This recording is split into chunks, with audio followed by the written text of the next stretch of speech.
Welcome all to the channel Scientellectual. Now we are discussing sections 116, 117 and 117A to H under chapter 19 Appeals to the Appellate Board of Indian Patents Act 1970.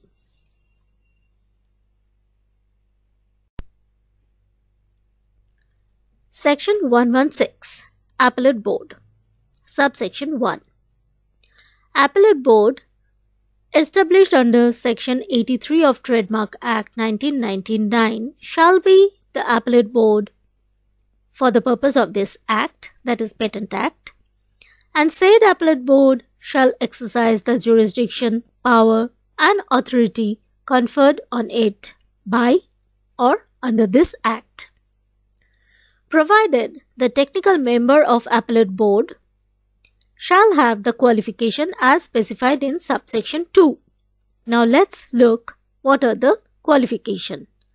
Subsection 2 says, a person shall not be qualified as a technical member for the purpose of this Act unless he has at least 5 years held for the post of controller or has exercised the function of controller for at least 5 years or has for at least 10 years functioned as registered patent agent and possesses a degree in engineering or technology or master degree in science from any university established under law for the time being in force or equivalent. Section 117. Staff of Appellate Board. Subsection 1. The central government will determine the nature and categories of the officers and other employees to assist the Appellate Board. Subsection 2. The salary, allowance or condition of service will be in the prescribed manner. Subsection 3. The officers and other employees shall discharge their function under the general superintendence of the chairman of Appellate Board.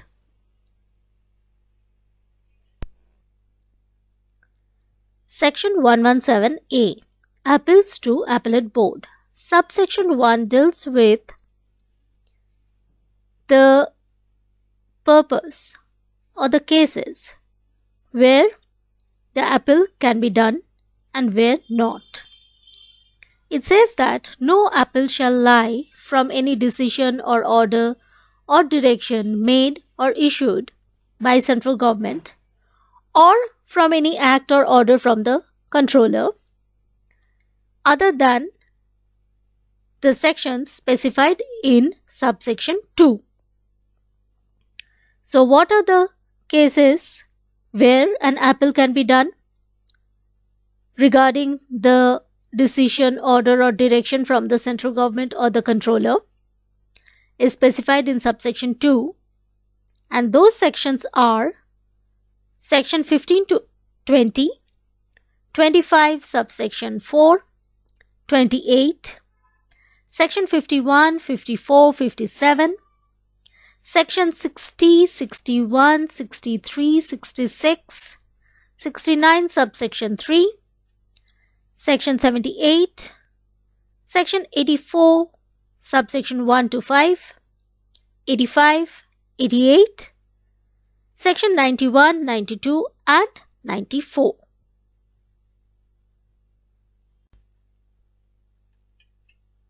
Subsection 3.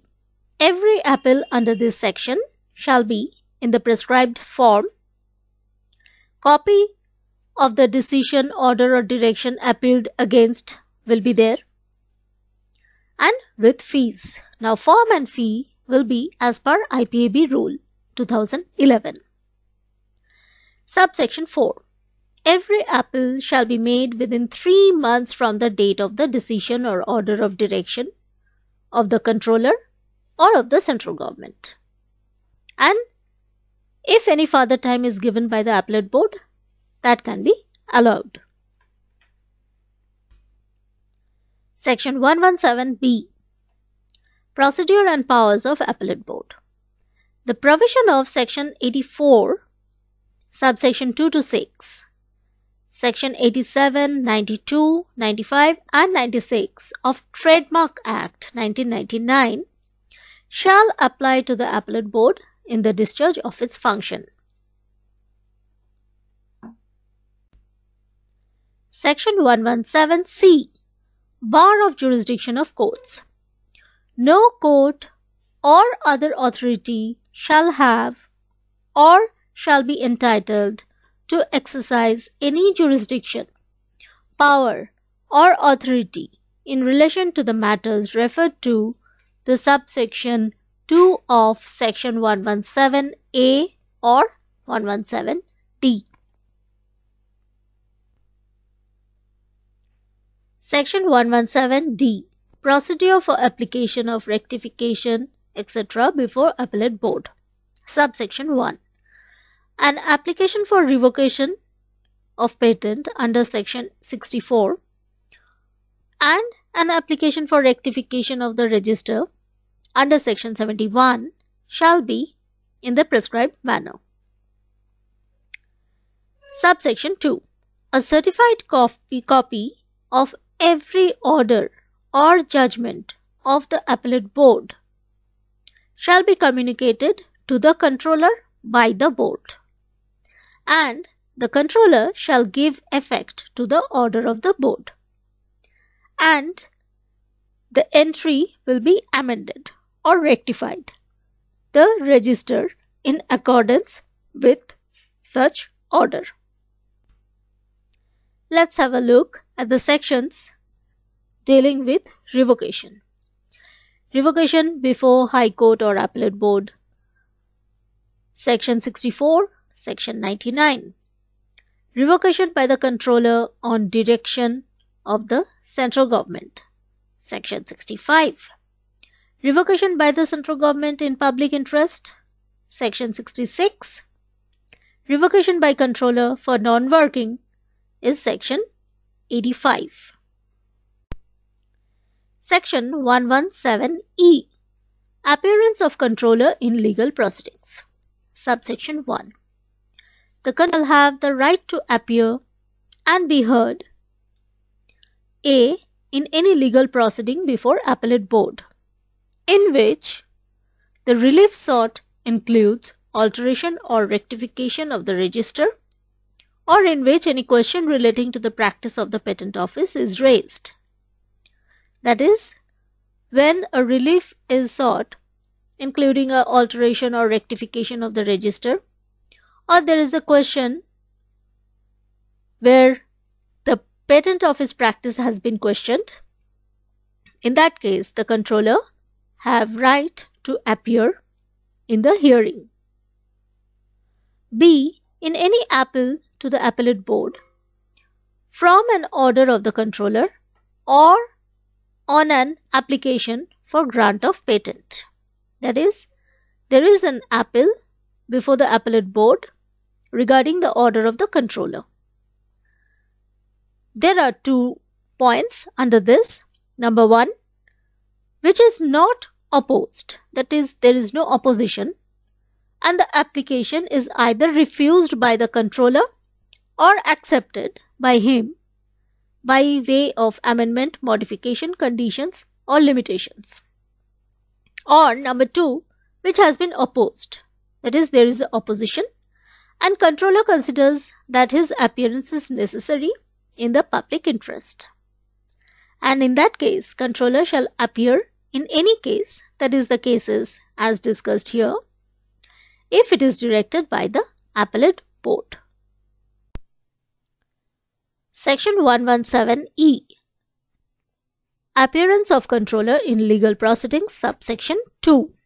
Unless the Appellate Board otherwise directs, that is, unless and until the Appellate Board directs anything else, the Controller may, in lieu of appearing, submit a statement in writing signed by him, that is, in the hearing or in the appearance, the Controller will submit a statement in writing and it will be signed by him, giving particulars as he thinks proper for the proceedings before him relating to the matter, or of the grounds of any decision given by him, or of the practice of the Patent Office in like cases, or of other matters relevant to the issues, and within his knowledge as the controller thinks fit that it is necessary, and such statement shall be the evidence in the proceedings. Section 117F. Cost of controller in proceedings before Appellate Board.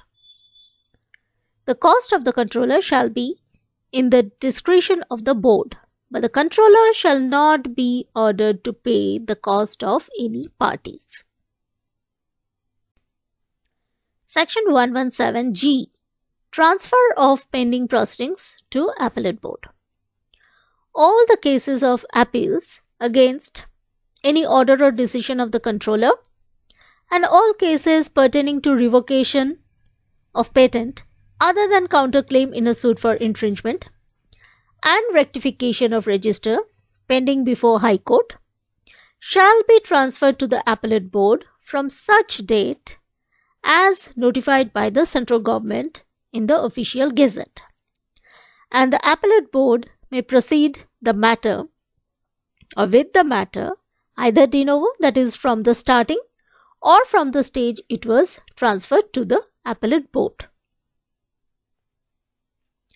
That is, the appeals against any order or decision of the controller, or appeals for revocation of patent but not suit for infringement, and appeals regarding rectification of register will be dealt by the Appellate Board, and Appellate Board will proceed with the matter either from the starting point or from the stage where it has been transferred to the Appellate Board.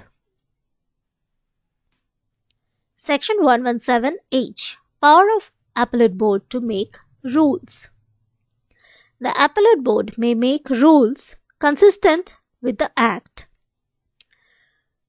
as to the conduct and procedure in respect of all proceedings. Thank you viewers for watching the video. This platform is providing all the informations regarding Indian Patents Act 1970, keeping in mind the upcoming Indian Patent Agent exam. Thank you for watching the video. If you like it, please give a like and please share and subscribe the channel Scientellectual. Thank you again.